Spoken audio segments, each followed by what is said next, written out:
then I'm going to show you how to drive that cost down anyway. Anybody okay with that? Okay.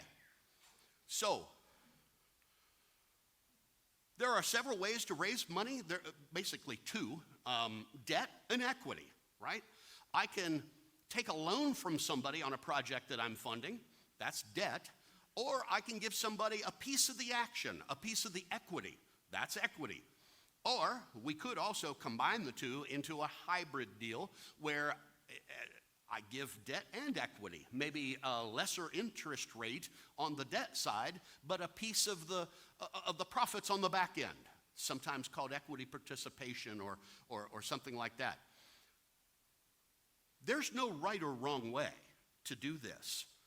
People ask me all the time, which do you prefer, Tom, debt or equity? And I'm like, yes. Yeah, I prefer them both, right? I sit down and do the math. I'm a math guy. I love the math of these things. And as long as the deal works with what this person wants in return for their capital, I'm going to do the deal. There is nothing that's off the table for me before we sit down and negotiate. There's nothing off the table. If it works, let's do it, right? And we'll move on to the next deal.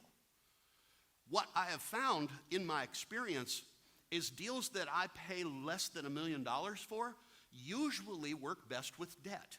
I can usually make debt work on those.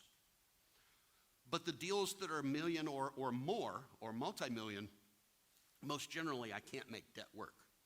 Most generally, I'll use equity on those.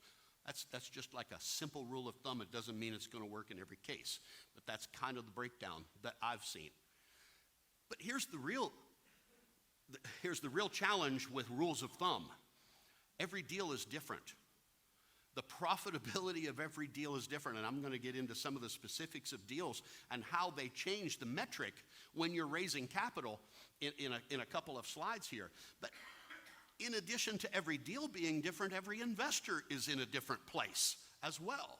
So what may work for me today would certainly not have worked in 2008 or 9 when we were just getting off the ground and we only had a few units and we were still begging, to put deals together, right?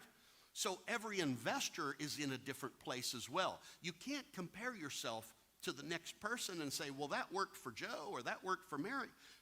Yeah, but you're not either of them and you're in a whole different place.